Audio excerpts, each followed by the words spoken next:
Alright everyone, welcome back to another video. Last time we left off with the Bostons attacking Paris, and I'm trying to turn the page here. And now we're on to Japanese enter a scorched capital of Burma. March 7th to 8th, 1942. Fall of Rangoon. As a result of the isolation of part of the British forces at Pegu and Japanese landings on the Irrawaddy Delta, the city of Rangoon, capital of Burma, was evacuated on March 7th, and on the following day, the Japanese entered the town. The British forces, despite heavy casualties, remained intact after the Pegu fighting and withdrew into central Burma with the object to link up with the Chinese armies further north.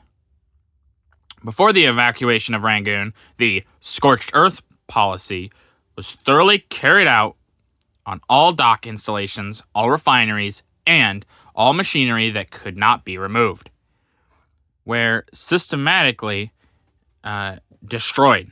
The photograph, here we go. The photograph, taken from one of the last ships to leave the port, shows the dense clouds of all smoke rising from the Burma Oil Company's warehouses that had been set on fire to prevent them falling into enemy hands. On the same day as the evacuation of Rangoon, Japanese forces who had landed in Java on March 1st occupied Batavia, the capital, and 3 days later, Surabaya, the Dutch naval base, and the city of Bandung were in hands, the later having surrendered to prevent an aerial massacre of the civilian population. With the fall of these towns, the fighting in Java came to an end. The gallant Dutch had lost most of their navy in trying to prevent the enemy landings, and their air force was no match for the masses of aircraft the enemy were able to use. The Japanese used at least 10 divisions in the fighting. Yeah, the Dutch, they do their best, but they aren't able to put up a stiff enough resistance. I mean, think their own country has fallen, and it's just, they didn't have enough if they wanted to fight back off the Japanese. And that's not just them. A lot of people didn't have enough here.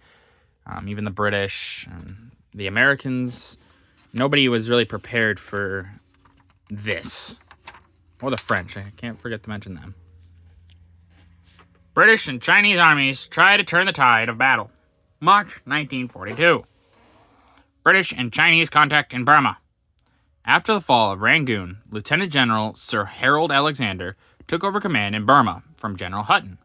Under his leadership, the British forces withdrew northwards and on March 12th linked up with the powerful Chinese force that had marched 800 miles from Yunnan. On the 19th, the enemy began to push northwards towards Tugun. I can see they messed up with the printing there a little bit. On the Sitang, and towards Prom on the Irrawaddy, with the results that the British were obliged to evacuate Tharawadi on the Rangoon-Prone Railway on the 20th. At Piu,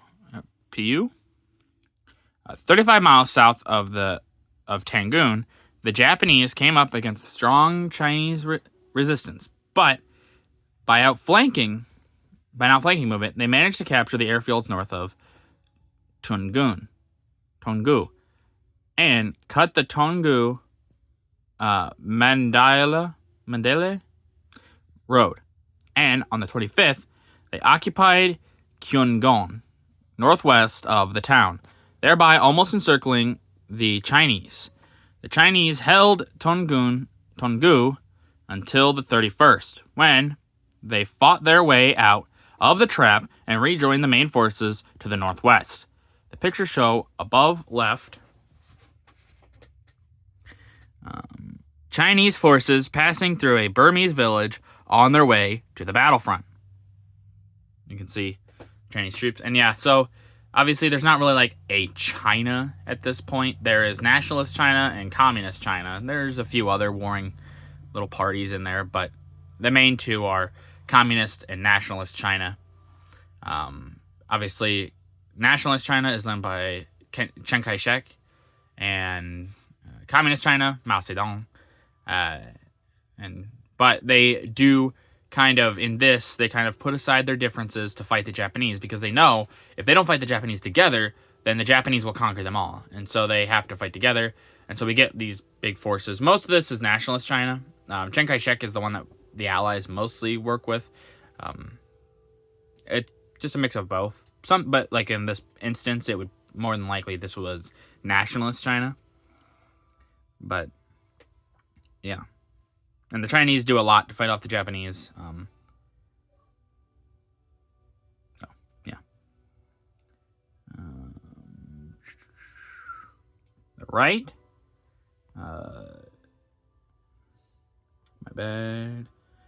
Digging anti-tank ditches in the jungle. I think that's supposed to be saying like the Chinese are digging those. That's what it looks like. Yeah, obviously have the anti-tank ditches. Don't want any tanks getting through. It could be bad for you, obviously. Below left, a camouflaged Chinese sniper in action. What rifle is he using there? I know what rifle it is, but I can't think of the name. If anyone can think of it, tell it in the comments, and I'll let everyone know in the next video. Or in not the next video, but the video after. But yeah.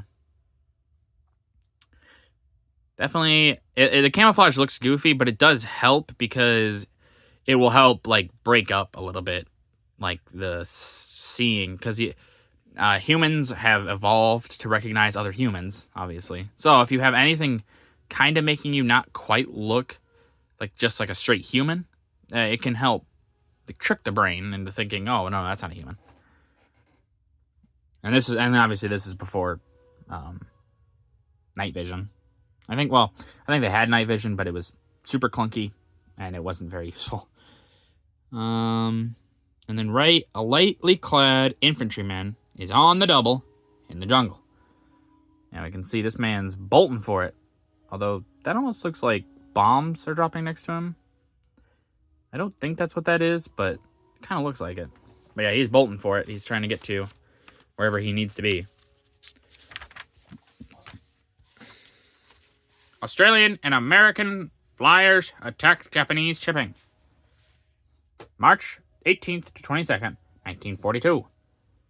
Allied air successes in the Pacific. On March 18th, the U.S. Navy Department gave details of success obtained by American and Australian airmen in the operations against the Japanese forces invading New Guinea. These included the sinking of 2 heavy cruisers, damage to 3 light cruisers, 5 transports gutted by fire and beached, as well as damage to other miscellaneous craft. And all 23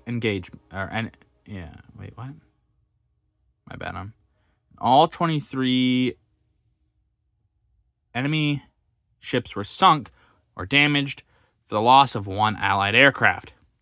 On the 19th, considerable Japanese forces in New Guinea were seen advancing across the island in a southwesterly direction, but attacks by U.S. bombers on Lae and Rabaul, where a heavy cruiser was sunk, so interfered with the enemy's plan that he was obliged, at least temporarily, to call a halt.